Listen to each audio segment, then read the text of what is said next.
ವೀಕ್ಷಕರಿಗೆಲ್ಲರಿಗೂ ನಮಸ್ಕಾರ. ನಾನು ಸ್ವಾದ ಸರೋವರದಿಂದ ಗೀತಾ ಶೇಷಾದ್ರಿ.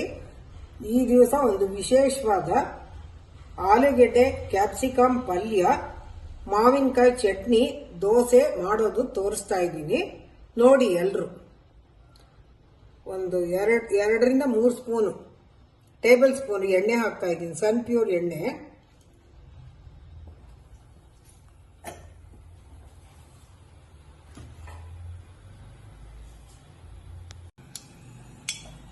ಒಂದು ಟೇಬಲ್ ಸ್ಪೂನ್ ಸಾಸಿವೆ ಹಾಕ್ತಾ ಇದ್ದೀನಿ.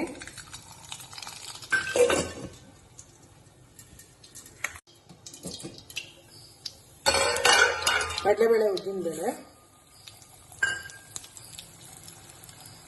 2 ಮೆಣಸಿನ್ಕಾಯಿ ಹಾಕ್ತಾ ಇದ್ದೀನಿ. ಇವಾಗ ಕ್ಯಾಪ್ಸಿಕಮ್ ಹಾಕ್ತಾ ಇದ್ದೀನಿ. 1 ಕ್ಯಾಪ್ಸಿಕಮು, 4 ಮೀಡಿಯಂ ಸೈಜು ಆಲೂಗೆಡ್ಡೆ, ಅರ್ಧ ಕೆಜಿ ಇತ್ತು ಆಲೂಗೆಡ್ಡೆ.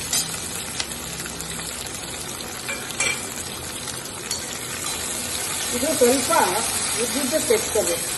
ಕ್ಯಾಪ್ಸಿಕಮ್ ತುಂಬಾ ಚೆನ್ನಾಗಿರುತ್ತೆ. ಇವಾಗ ಒಂದು ಸ್ವಲ್ಪ ಉಪ್ಪು ಹಾಕ್ತಾ ಇದ್ದೀನಿ. ಉಪ್ಪು ಹಾಕಿದ್ರೆ ಈರುಳ್ಳಿ ಆಗಲಿ ಕ್ಯಾಪ್ಸಿಕಮ್ ಆಗಲಿ ಬೇಗ ಹೊಂದ್ಕೊಳ್ಳುತ್ತೆ, ಬೇಗ ಫ್ರೈ ಆಗುತ್ತೆ. ಈರುಳ್ಳಿನೇ ಹಾಕಬೇಕು ಅಂತ ಏನೂ ಇಲ್ಲ, ಕ್ಯಾಪ್ಸಿಕಮ್ ಹಾಕಿದ್ರೆ ವಿಶೇಷವಾಗಿ ತುಂಬಾ ಚೆನ್ನಾಗಿರುತ್ತೆ.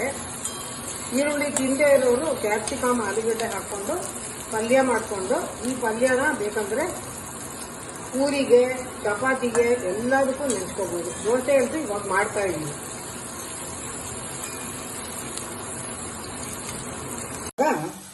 ಆಲೂಗೆಡ್ಡೆ ಹಾಕೋತಾ ಇದ್ದೀನಿ. ಇದಕ್ಕೆ ಅರಿಶಿನ ಏನೋ ಮ್ಯಾಂಡೇಟ್ರಿ ಇಲ್ಲ, ನಿಮಗೆ ಬೇಕು ಅನ್ಸಿದ್ರೆ ಹಾಕೋಬಹುದು. ಆಲೂಗೆಡ್ಡೆ ಕುಕ್ಕರಲ್ಲಿ ಕೂಗಿಸ್ಕೊಂಡು ಸಿಪ್ಪೆ ತೆಗೆದು ಸ್ಮ್ಯಾಶ್ ಮಾಡಿ ಇಟ್ಕೊಂಡಿದ್ದೀನಿ.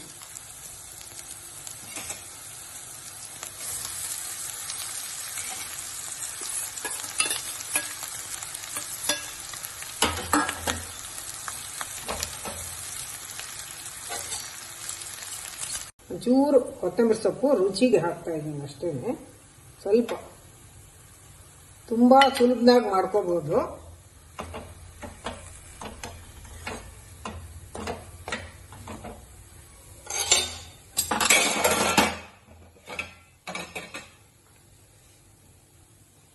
ಇವಾಗ ಸ್ಟವ್ ಆಫ್ ಮಾಡಿ ನಿಂಬೆಹಣ್ಣು ಹಿಂಡ್ತಾ ಇದ್ದೀನಿ.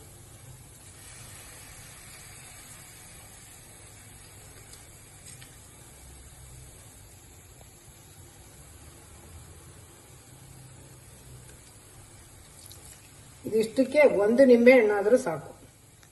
ನೋಡಿ ವೀಕ್ಷಕರೇ, ಆಗಿದೆ. ತುಂಬಾ ಸುಲಭನಾಗಿ ಕಮ್ಮಿ ಪದಾರ್ಥದಲ್ಲಿ ಆಲೂಗೆಡ್ಡೆ ಕ್ಯಾಪ್ಸಿಕಮ್ ಪಲ್ಯ ಆಗಿದೆ. ಇವಾಗ ಚಟ್ನಿ ಮಾಡೋದು ತೋರಿಸ್ತೀನಿ.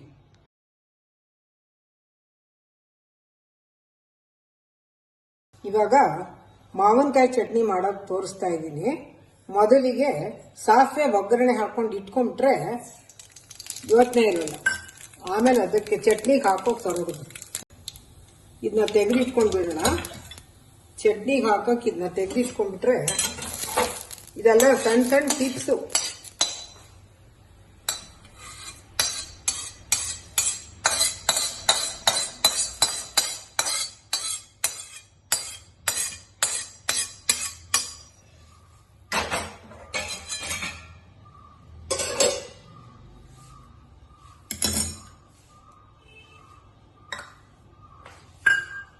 ಇವಾಗ ಮಾವಿನಕಾಯಿ ಹುರ್ಕೊಂಡ್ಬಿಡೋಣ. ಫಸ್ಟ್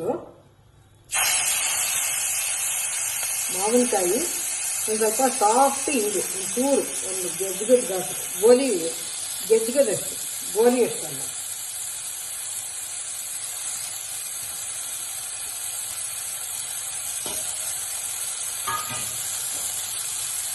ಎರಡು ಹಸಿಮೆಣಸಿನಕಾಯಿ ತಗೊಂಡಿದ್ದೀನಿ. ನಿಮಗೆ ಜಾಸ್ತಿ ಬೇಕು ಅನ್ಸಿದ್ರೆ ತಗೋಬಹುದು. ಹುಳಿ ಜಾಸ್ತಿ ಇದ್ರೆ ಇನ್ನೂ 1-2 ಮೆಣಸಿನಕಾಯಿ ಹಾಕ್ಬೋದು. ಮೀಡಿಯಂ ಆಗಿದ್ರೆ 2 ಸಾಕು. ತೆಂಗಿನಕಾಯಿ ಹಾಕ್ತಾ ಇದ್ದೀನಿ. ಡೆಸಿಕೇಟೆಡ್ ಕೋಕೋನಟ್ ಹಾಕ್ತಾ ಇದ್ದೀನಿ.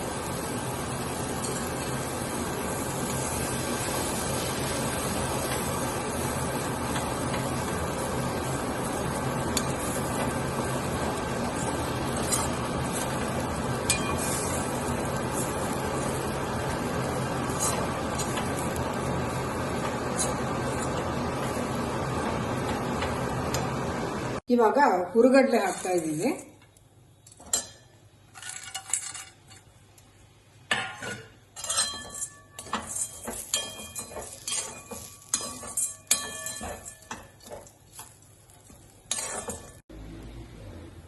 ರುಚಿಗೆ ತಕ್ಕಷ್ಟು ಉಪ್ಪು, ಒಂದು ಅರ್ಧ ಸ್ಪೂನ್ ಸಕ್ಕರೆ ತಗೊಂಡಿದ್ದೀನಿ, ಕಲ್ಲುಪ್ಪು ತಗೊಂಡಿದ್ದೀನಿ ನಾನು.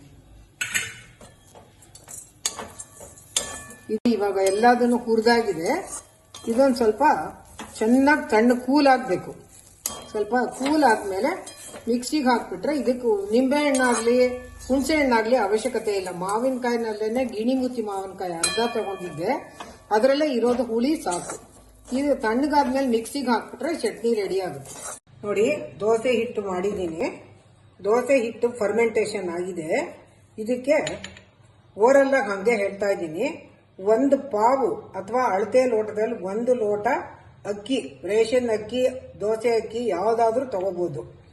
1/4 ಲೋಟ ಉದ್ದಿನ ಬೇಳೆ ಅದೇ ಲೋಟದಲ್ಲಿ, 1 ಟೇಬಲ್ ಸ್ಪೂನು ಮೆಂತ್ಯ, 1/4 ಲೋಟ ಅಷ್ಟು ಅವಲಕ್ಕಿ. ಇಷ್ಟನ್ನು ಅಕ್ಕಿ, ಉದ್ದಿನಬೇಳೆ, ಮೆಂತ್ಯ ಒಟ್ಟಿಗೆ ನೆನೆಸ್ಬೇಕು.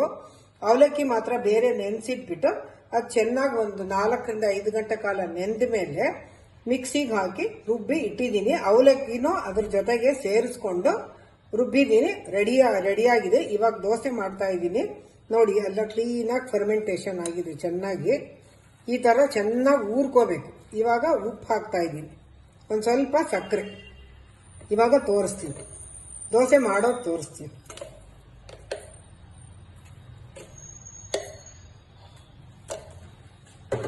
ಒಂದು ಸ್ವಲ್ಪ ಸಕ್ಕರೆ ಹಾಕಿದ್ರೆ ಕಲರ್ ಚೆನ್ನಾಗಿ ಬರುತ್ತೆ.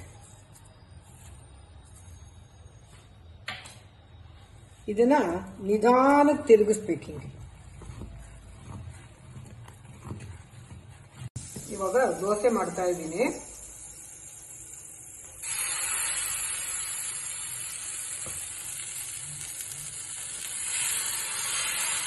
ಸ್ವಲ್ಪ ಈ ಥರ ಮಾಡಿದ್ರೆ ಸಾಕು.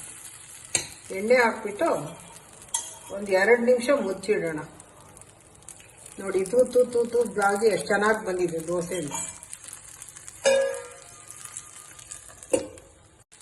ತುಪ್ಪ ಹಾಕ್ತಾ ಇದ್ದೀನಿ.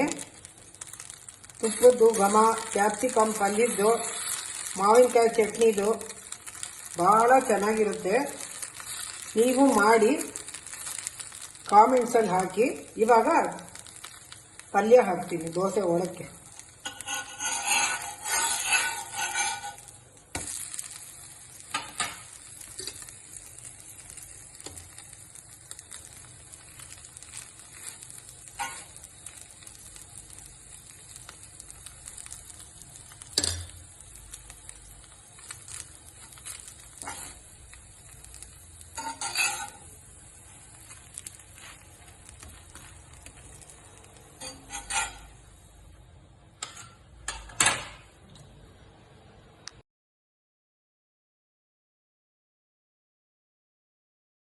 ಬಹಳ ಚೆನ್ನಾಗಿ ಬಂದಿದೆ.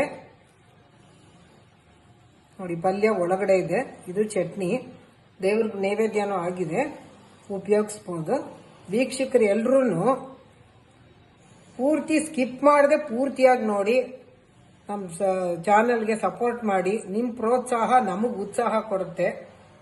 ಎಲ್ಲ ನೋಡಿ ಕಾಮೆಂಟ್ಸಲ್ಲಿ ಹಾಕಿ. ಇದು ಚಟ್ನಿ, ಮಾವಿನಕಾಯಿ ಚಟ್ನಿ, ಕ್ಯಾಪ್ಸಿಕಮ್, ಆಲೂಗೆಡ್ಡೆ ಪಲ್ಯ, ದೋಸೆ ತುಂಬಾ ಚೆನ್ನಾಗಿದೆ. ಇವಾಗ ಇದನ್ನ ಸ್ವೀಕರಿಸ್ಬೋದು. ತುಂಬಾ ಚೆನ್ನಾಗಿದೆ. ನೆಕ್ಸ್ಟ್ ವಿಡಿಯೋನಲ್ಲಿ ಮೀಟ್ ಆಗೋಣ.